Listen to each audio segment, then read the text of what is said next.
ഇപ്പൊ എവിടുന്നാ വരുന്നത് അശ്വതി? കോഴിക്കോട് നിന്നാണ് വരുന്നത്. ഇപ്പൊ അവിടെ വീടെടുത്തിരിക്കുകയാണ്? വീടല്ല, അവരുടെ ഹോസ്റ്റലിൽ തന്നെ നിൽക്കുകയാണ്. മന്ത്ലി 5,000 എനിക്കുണ്ട്. അല്ല, അവര് അതിന്റെ ഫീസും കൂടെ അവര് 8,000 ആണ്. 3,000 അവര് ഫുഡ് ആൻഡ് അക്കോമഡേഷൻ കഴിഞ്ഞ് ബാക്കി 5,000 കിട്ടും. പിന്നെ എന്താന്ന് വെച്ചാൽ നമുക്ക് അസുഖ കാര്യങ്ങൾ എന്തെങ്കിലും വന്നു കഴിഞ്ഞാൽ അതൊക്കെ നമ്മുടെ കയ്യിൽ നിന്നുള്ള എക്സ്പെൻസ് ആണ്. നമ്മൾ തന്നെ അതിനകത്ത് വലിയ ഇതൊന്നുമില്ല. പക്ഷെ നിക്കാം, ഒരു സേഫ്റ്റി ആയിട്ട് നിക്കാം, അത്ര തന്നെ. അത്യാവശ്യം അത്രയെങ്കിലും കിട്ടുന്നുണ്ട്. അത്യാവശ്യം നമുക്ക് കയ്യില് ചിലവിനുള്ളത് കിട്ടുന്നുണ്ട്. പിന്നെ നല്ലൊരു എക്സ്പീരിയൻസും ആണ് അല്ലേ? അതെ. അശ്വതിയുടെ അമ്മയും അച്ഛനും പിന്നെ വന്നിരിക്കുന്ന കാര്യം അറിയാലോ അശ്വതി? എനിക്കറിയാം. അല്ലേ? കുഞ്ഞുങ്ങളെ നോക്കുന്നില്ല, ചെലവിന് കൊടുക്കുന്നില്ല. എന്ത് പറ്റി അശ്വതി? എന്ത് പറ്റിയെന്ന് ഈ 2 മാസമായിട്ട് ഞാനിപ്പോൾ വീട്ടിൽ പോകാത്തുള്ളൂ. കഴിഞ്ഞ ഓണത്തിനാണ്, പിന്നെ കുറേ നാളായിട്ട് ഹസ്ബൻഡായിട്ട് പിരിഞ്ഞിരിക്കുകയായിരുന്നു. അതിനുശേഷം ഞാൻ വലിയ കോൺടാക്റ്റ് ഒന്നും ഇവരില്ലായിരുന്നു.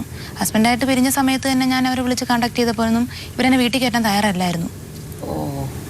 നീ ഇങ്ങോട്ട് വരണ്ട, പറഞ്ഞ കാര്യങ്ങളൊക്കെ ഒരുപാട് മോശമായിട്ടുള്ള ഒരുപാട് രീതി എൻ്റെ അമ്മ പറഞ്ഞിട്ടുണ്ട്. പോട്ടെ, അതൊന്നും സാരമില്ല, അതൊന്നും ഞാൻ പറയാനും ആഗ്രഹിക്കുന്നില്ല. അതുകൊണ്ട് തന്നെ ഞാൻ വീട്ടിൽ പോകാണ്ട് കുറേ നാളൊക്കെ നിന്നു. ഇപ്പം ഈ ഇടയായിട്ട് ഞാൻ പോയി തുടങ്ങിയാണ് ഓണത്തിന്. എന്നെക്കൊണ്ടാവുന്ന ഒരുപാട് രൂപയൊന്നും കൊടുക്കാൻ എന്നെക്കൊണ്ട് ഇതുവരെ സാധിച്ചിട്ടില്ല. ഇപ്പം ഞാൻ BA ഇംഗ്ലീഷ് പഠിക്കുകയാണ്. ഇപ്പം അന്നാമല യൂണിവേഴ്സിറ്റി വഴി പഠിക്കുന്ന, എൻട്രൻസ് എഴുതിയിട്ട് നിൽക്കുന്നു. അതിൻ്റെ എക്സ്പെൻസ്, എൻ്റെതായ കാര്യങ്ങൾ എല്ലാം ഞാൻ ഇതിൽ നിന്ന് തന്നെ നോക്കണം. പിന്നെ എന്നെ ആവുന്ന വിധത്തിൽ എന്നെക്കൊണ്ട് 1,000 2,000 കൊടുക്കാറുണ്ട്. പിന്നെ പോകാൻ നേരത്തെ അച്ഛൻ്റെ കയ്യിൽ നിന്ന് എനിക്ക് വണ്ടിക്കൂലി പോലെ അച്ഛൻ തരാറുണ്ട്. ഇല്ലാന്നൊന്നും ഞാൻ പറയുന്നില്ല, ചെയ്യുന്നുണ്ട്. പക്ഷേ ഈ 2 മാസമായിട്ട് തന്നെയാണ് ഞാനിപ്പോൾ ഈ 1.5 മാസമേ ഉള്ളൂ ഇപ്പോൾ വീട്ടിൽ ചെല്ലാത്തത്. കഴിഞ്ഞ ദിവസം കൂടി ഞാൻ വിളിച്ചായിരുന്നു. ഒന്നുമില്ല, ഇപ്പം എന്നെ പോലത്തെ ഒരു പെൺകുട്ടി ഒറ്റയ്ക്ക് താമസിക്കുമ്പോൾ നേരിടുന്ന പ്രശ്നങ്ങൾ ഇപ്പം മാമിനോട് പ്രത്യേകിച്ച് പറയേണ്ട കാര്യങ്ങളൊന്നും ആരോടും പറയണ്ട. കാരണം കാണുമ്പോൾ തന്നെ എല്ലാവരും കല്യാണം കഴിഞ്ഞാണോ എന്നാണ് ആദ്യത്തെ ചോദ്യം. അതെല്ലാം കാരണം കാണുമ്പോൾ പറയുന്നില്ല. അപ്പോൾ അവരെന്നോട് ഒരുപാട് പേര് തെറ്റായ രീതിയിൽ ഒരുപാട് പേര് എൻ്റെ പുറകെ വരുന്നുണ്ട്. കാരണം ഫോണ് സിമ്മ് പോലും ഒരു മാസത്തേക്കുള്ളിൽ ഞാൻ യൂസ് ചെയ്യാറില്ല. കാരണം ഒരു രാത്രിക്ക് വില പറയുന്ന ആൾക്കാരുണ്ട് എൻ്റെ പുറകെ. അവരെ നിന്നൊക്കെ രക്ഷപ്പെട്ട് നടക്കുന്നത്. ഞാൻ വീട്ടിലോട്ടൊന്നും ഫോണിൽ സംസാരിക്കാറില്ല. നേരിട്ട് ചെല്ലുക, കാണുക, 2 ദിവസം, അതിൽക്കുള്ളിൽ ഞാൻ ആ വീട്ടിൽ നിൽക്കാറില്ല. ആളുകൾ പറയുന്നത് ഭർത്താവിനെ ഉപേക്ഷിച്ച് അന്ന് നിൽക്കുന്നത് തന്നെ അച്ഛൻ്റെ കൂടെ എന്നെ പല രീതിയിലും പറയുന്ന ആൾക്കാരുണ്ട്. അതുകൊണ്ട് വീട്ടിലും ഞാൻ പോകാറില്ല. അച്ഛൻ്റെ കൂടെ എന്ന് വെച്ച് കഴിഞ്ഞാൽ ഈ അച്ഛനെ കുറിച്ച് അനാവശ്യം പറയാറുണ്ട്. ഈ അച്ഛനെ കുറിച്ചോ? ഞാൻ വീട്ടിൽ ചെന്ന് നിൽക്കുന്നത് അച്ഛൻ്റെ കൂടെ തെറ്റായ രീതിക്കാണെന്നും പറഞ്ഞു. രാജേഷ് എന്നെ പറയുന്നുണ്ട്. രാജേഷ് ഒരുപാട് പ്രാവശ്യം പറഞ്ഞിട്ടുമുണ്ട്, എൻ്റെ ഹസ്ബൻഡ് പറഞ്ഞിട്ടുണ്ട്, നാട്ടുകാർ പലരും പറഞ്ഞിട്ടുണ്ട്. ഞാൻ വീട്ടിൽ പോകാറില്ല. തൊട്ടടുത്ത് ഒരു ചേച്ചി താമസിക്കുമായിരുന്നു. ആ ചേച്ചിയുടെ വീട്ടിലാണ് സ്ഥിരം പോകാറ്. ഇവരെ വഴക്കുണ്ടാക്കിയ സമയത്ത് പോലീസ് സ്റ്റേഷനിലൊക്കെ എനിക്ക് എൻ്റെ മക്കളെ കാണാൻ എന്നെ വീട്ടിൽ കയറ്റണം ഞാൻ പരാതിയും കൊടുത്തിട്ടുണ്ട്. അതിന് അവരുടെ വീട്ടിൽ വന്ന് വഴക്കുണ്ടായിട്ടുണ്ട്. അവർ പോലും എന്നെ കയറ്റാത്ത അവസ്ഥ വന്നിട്ടുണ്ട്. ഞാൻ അവിടുത്തെ ഒരു ഹോസ്റ്റലിൽ വരുമ്പോൾ ആ ഹോസ്റ്റലിൽ 250 രൂപ വെച്ച് കൊടുത്ത് ഞാൻ നിൽക്കാറുണ്ട്. ഇവരെ ഈ വീട്ടിൽ കയറ്റാത്തേയും പിടിക്കാത്ത എന്നെ അതുകൊണ്ട് മാത്രമാണ് ഞാൻ വീട്ടിൽ പോകാത്തേയും പിടിക്കാത്തേക്ക. ഞാനെന്താ ചെയ്യേണ്ടത്? ഇവർ പറയുന്ന ഓരോ കാര്യങ്ങളുണ്ട്. കാരണം എന്ന് വെച്ചാൽ വ്യഭിചരിച്ചാണെങ്കിലും പൈസ എങ്ങനെയെങ്കിലും വ്യഭിചരിച്ച് ജീവിക്കുക, അല്ലെങ്കിൽ പോയി ചാകെന്നാണ് പറയുന്നത്. ഞാനെന്താ ആ രീതിക്ക് പോയിട്ട് പൈസ കൊടുക്കണം? അങ്ങനത്തെ രീതിക്ക് പോകാത്താറിന് എൻ്റെ കാശില്ല മാം കൊടുക്കാൻ. സത്യമായിട്ടില്ല, ഇന്നവരെ ആ രീതിക്ക് പോയിട്ട് പോലും. ഇവർ പറയുന്നുണ്ട് എനിക്ക് പല ഭർത്താക്കന്മാരുണ്ടെന്ന്. ഒരാണും പെണ്ണും സംസാരിക്കുകയോ കൂട്ടുകൂടിയോ അത് ഭർത്താവോ? ഇപ്പം ഞാൻ നിൽക്കുന്ന ഫീൽഡ് ആണും പെണ്ണും ഒരുമിച്ച് നിൽക്കുന്ന ജോലി ചെയ്യുന്നില്ല. ഒരു സെക്ഷനിൽ ഞാനൊരു മെറ്റീരിയൽ സെക്ഷനിൽ നിന്ന് എൻ്റെ കൂടെ ഒരാണുണ്ടാവും. അതിനകത്ത് അവരോട് സംസാരിക്കുകയും പിടിക്കുകയും ചെയ്യുമ്പോൾ ഞാൻ അവരുടെ കൂടെ പോയി എന്നാണ് അർത്ഥം. അവർ ഫോൺ വിളിച്ചെന്ന് പറഞ്ഞാൽ അവരുടെ കൂടെ സ്വന്തം ബന്ധപ്പെട്ടു എന്നാണ് അർത്ഥം. ഇതൊക്കെയാണ് അവരുടെ തെറ്റിദ്ധാരണകൾ. വേണ്ട, ഒന്നും വേണ്ട. ഞാൻ ഈ പ്രശ്നത്തിൽ നിന്നു നീ മോളെ കഞ്ഞിവെള്ളം ആണെങ്കിൽ ഈ വീട്ടിൽ കിടന്ന് കുടിച്ചിട്ട് നീ ഇവിടെ കിടന്നോ, ഇവിടെ നിന്ന് എവിടെയെങ്കിലും ജോലിക്ക് പോ എന്തുകൊണ്ട് ഒരു വാക്ക് പറഞ്ഞില്ല. മാഡം ഞാൻ പറയാറുണ്ട്, ഇത് പറയുമ്പോഴത്തേക്കും പറയണത് എന്താണ്, എന്റെ സ്വാർത്ഥ ഒരിക്കലും ഞാൻ എന്റെ അച്ഛനെ കുറ്റം പറയില്ല. ഇപ്പൊ കൂട്ടത്തിൽ 2 പേരും പറഞ്ഞു. അതിൽ ഒരുത്തന്റെ നമ്പറാണ് അന്ന് എന്നെ റെയിൽവേ സ്റ്റേഷൻ ആ കുട്ടി ഇട്ടേച്ചും പോയപ്പോ വിളിച്ചപ്പോ കിട്ടിയ നമ്പർ. അത് ഞാൻ ഇവിടെ കൊടുത്തിട്ടുണ്ട്. ഒന്നാമത്തെ കാര്യം അത്. രണ്ടാമത്തെ കാര്യം, ഓരോ പ്രാവശ്യം പോയിച്ചും വരുമ്പോഴത്തേക്ക് അവന്റെ ഓരോ വിധത്തിലുള്ള ഫോട്ടോ, ഇവളുമായിട്ട് നിന്നുള്ള ഫോട്ടോ, പിന്നെ അവന്റെ ഐഡന്റിറ്റി കാർഡ്, ഇത് ലൈസൻസിന്റെ കോപ്പികള്. ലൈസൻസിന്റെ കോപ്പിയല്ല, അതെന്താന്ന് വെച്ചാൽ ഞാൻ ജോലിക്ക് രാജേഷ് ഉപേക്ഷിച്ച് പോയ സമയത്ത് മഹേന്ദ്രയിൽ ജോലി ഉണ്ടായിരുന്നു. അപ്പോൾ തന്നെ ഈ സൈറ്റിലെ ഈ അച്ഛനും അമ്മയും ഒരു ചായക്കട നടത്തിയിരുന്നു. അവിടുത്തെ കോർഡിനേറ്റർ ആയിരുന്നു, രജിത്ത് എന്നാണ് അയാളുടെ പേര്. ആ വ്യക്തിനെ എന്തായാലും ഞാൻ ഈ വേദിയിലേക്ക് കൊണ്ടുവരാൻ ആഗ്രഹിക്കുന്നില്ല. കാരണം എന്ന് വെച്ചാൽ അത് കല്യാണം കഴിയാത്ത ഒരു വ്യക്തിയാണ്. ഇവിടെ ഇല്ല, ഈ സ്ഥലത്തിൽ എൻ്റെ കൂടെ വന്നേക്കണ വ്യക്തിയിൽ അയാൾ ഇല്ല. 100% പുറത്ത് നിൽപ്പുണ്ട്. എനിക്ക് അവരെ വിളിപ്പിക്കാം, പക്ഷെ വേണ്ട, അവരെയൊന്നും നാണം. കാരണം എൻ്റെ പ്രശ്നത്തിന് മറ്റുള്ളവരെ നാണം കെടുത്താൻ ഞാൻ ആഗ്രഹിക്കുന്നില്ല. എൻ്റെ അച്ഛനമ്മേനെ പോലും ഞാൻ ആഗ്രഹിക്കാൻ ഞാൻ ഈ വേദിയിൽ വന്നതെന്ന് വെച്ചാൽ ഇവർക്കത് മനസ്സിലാവില്ല. മറ്റുള്ളവർ കാണുമ്പോൾ അതിനകത്തുള്ള ഷേമിനെസ് എനിക്ക് ഭയങ്കരമായിട്ട് ഫീൽ ചെയ്യുന്നുണ്ട്. പോട്ടെ, അതൊക്കെ അവരെ ഞാൻ ഷേമിനെസ്സിൽ കൊണ്ടുവരില്ല. പിന്നെ അയാൾ എനിക്കൊരു സുഹൃത്തായിരുന്നു. രാത്രി കാലങ്ങളിലാണെങ്കിലും കുട്ടിക്ക് അസുഖം വരുമ്പോൾ ഒരു ആക്റ്റീവ് എനിക്ക് സ്വന്തമായിട്ട് ഞാനൊരു ലോൺ എടുത്ത് വാങ്ങിച്ചായിരുന്നു. അതിലാണ് ഞാൻ രാത്രി പല പ്രാവശ്യവും ആദ്യത്തിന് സുഖമില്ലാതെ ഹോസ്പിറ്റലിൽ കൊണ്ടുവരുന്നത്. അവനെ ഡേ കെയറിലാക്കിയിട്ടാണ് ഞാൻ മഹേന്ദ്രയിൽ ജോലിക്ക് പോയിക്കൊണ്ടിരുന്ന സമയത്ത്. അപ്പോഴൊക്കെ ഇവരും എന്നോട് ആ ജോലി വേണ്ടാന്ന് വെച്ച് എന്നെ കളിയാക്കാറുണ്ട്. ഞാൻ അവിടെ ബാത്റൂം കഴുകാൻ പോവുകയാണെന്ന് പറഞ്ഞ് വരെ കളിയാക്കിയ സമയങ്ങളുണ്ട്. പക്ഷെ അവിടുത്തെ എന്താ ജോലി? ഇൻസ്റ്റാ കേരള സെയിൽസ് ആൻഡ് സർവീസിൽ സൂപ്പർവൈസറായിട്ടാണ് ഞാൻ വർക്ക് ചെയ്തിട്ടുണ്ടായിരുന്നത്. പക്ഷെ അതിനൊക്കെ എന്നെ കളിയാക്കി മറ്റുള്ളവരുടെ മുമ്പിൽ വെച്ച് എന്നെ ആക്ഷേപിച്ചിട്ടുണ്ട്. പോട്ടെ, എന്നിട്ടും ഞാൻ അതിൽ പിടിച്ചു നിന്നു.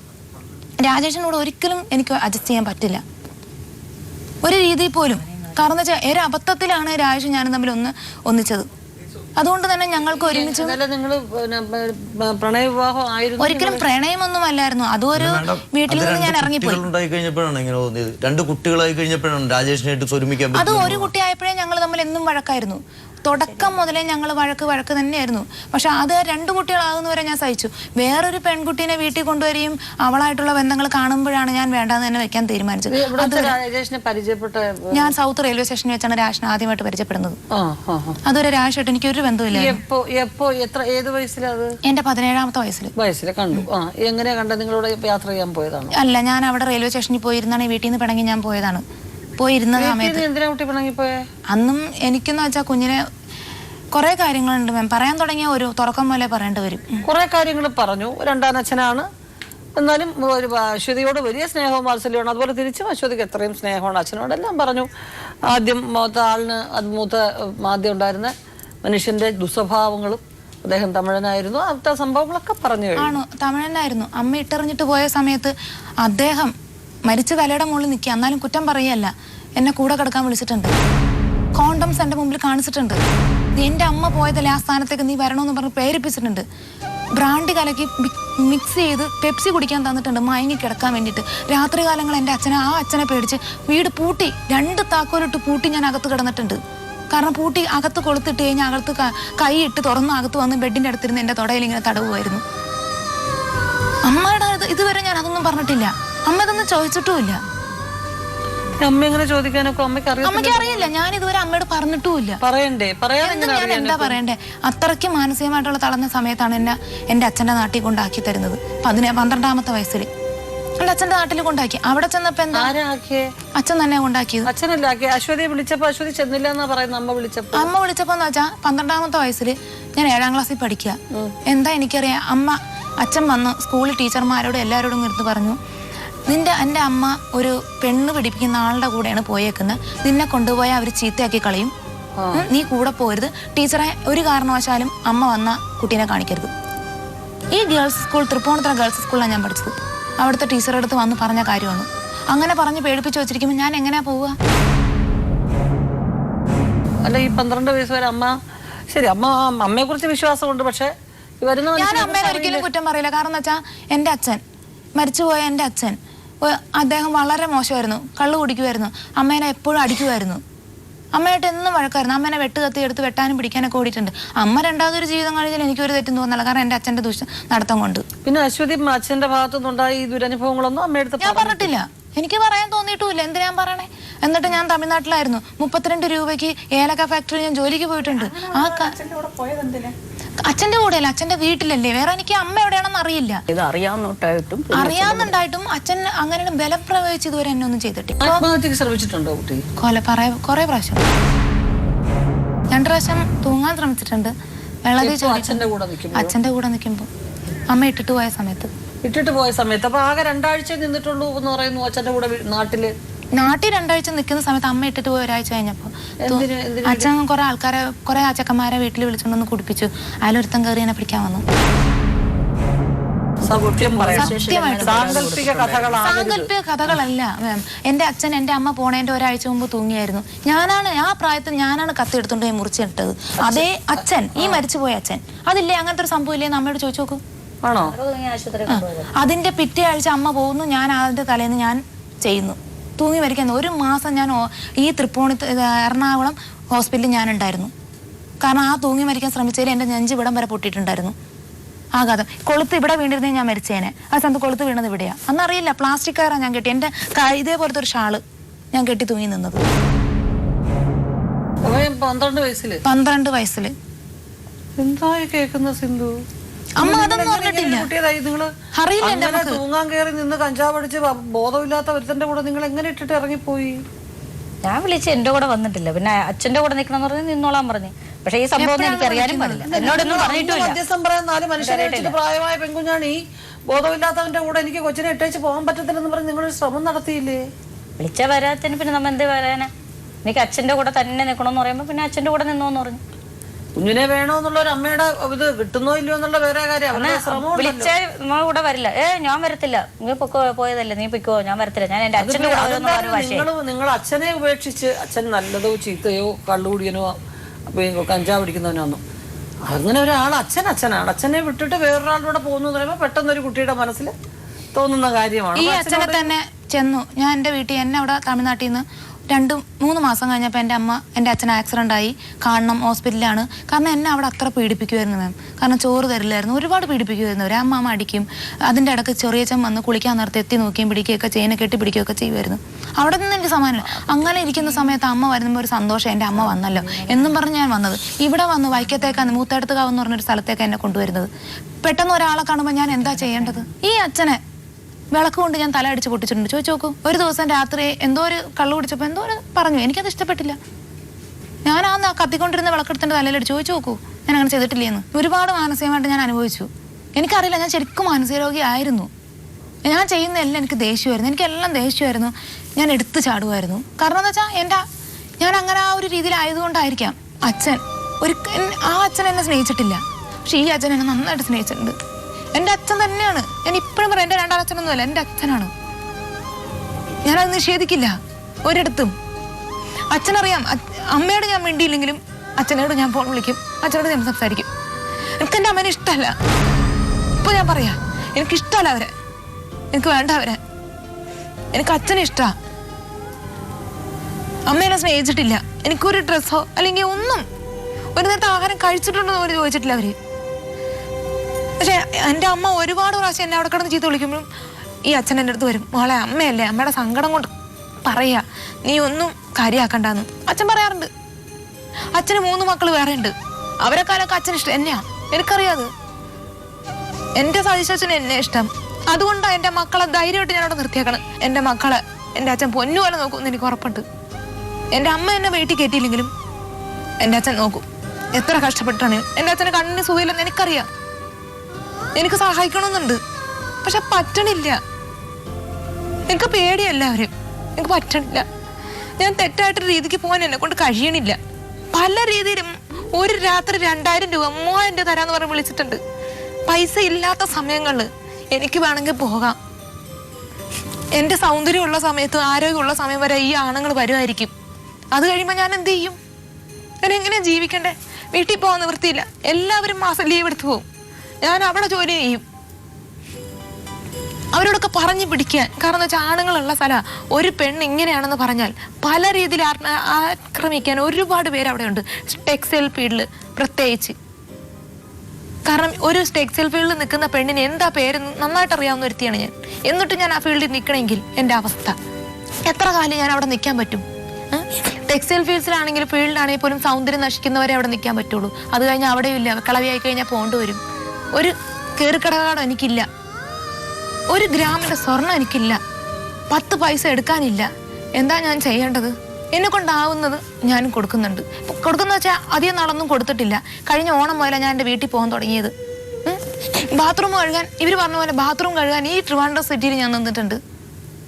ഹിന്ദുസ്ഥാൻ ലാറ്റക്സിൽ KTDCയുടെ സെയിൽസ് ആൻഡ് സർവീസിൽ ഞാൻ അവിടെ നിന്നതാണ്. ഇവിടെയും ഞാൻ ജോലി ചെയ്തിട്ടുണ്ട്. കാശില്ലാതെ ഞാൻ പണിയെടുത്തിട്ടുണ്ട്, വിശപ്പടക്കാനും താമസിക്കാനും ഒരിടത്തിനും വേണ്ടിയിട്ട്. അതുകൊണ്ട് എനിക്ക് കൊടുക്കാനൊന്നും സാധിച്ചിട്ടില്ല. അപ്പം പോലും ഞാൻ ഇവരെ കോൺടാക്ട് ചെയ്തിട്ടുണ്ട്, എനിക്ക് വീട്ടിലോട്ട് ഞാനൊന്ന് വരട്ടെ, മക്കളെ കാണിച്ചു തരുമോ? സമ്മതിച്ചിട്ടില്ല.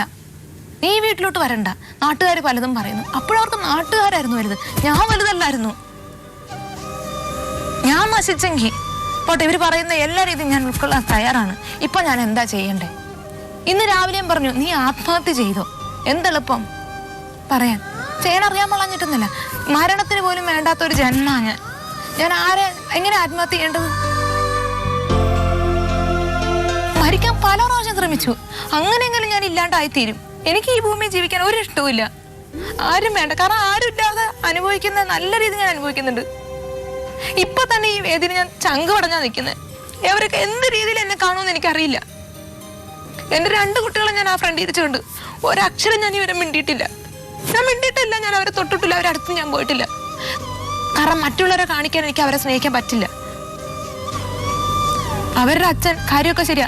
9 മാസമായി അവരുടെ അച്ഛൻ ഇവരൊന്ന് കാണിച്ചിട്ട്. കോടതിയിൽ ഞങ്ങളുടെ ഡിവോഴ്സ് കഴിഞ്ഞപ്പോൾ ഞാൻ പറഞ്ഞൊരു വാക്കുണ്ട്, എന്നിൽ നിന്ന് മാത്രമേ തന്നെ ഞാൻ നിഷേധിക്കുന്നുള്ളൂ, എൻ്റെ മക്കളിൽ നിന്ന് ഒരു കാലത്ത് ഞാൻ നിഷേധിക്കില്ല. കാരണം അച്ഛൻ എന്താണ് അമ്മ എന്താണെന്ന് എനിക്ക് നന്നായിട്ടറിയാം. എനിക്കില്ലാത്തത് ഒരിക്കലും എൻ്റെ മക്കൾക്ക് ഞാൻ ഇല്ലാണ്ടാക്കില്ല.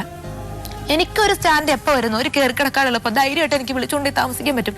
എന്നെ പോലത്തെ ഒരു പെൺകുട്ടി എവിടെ പോയി ഞാൻ ആ പിള്ളേരെയും കൊണ്ടേ താമസിക്കേണ്ടത്?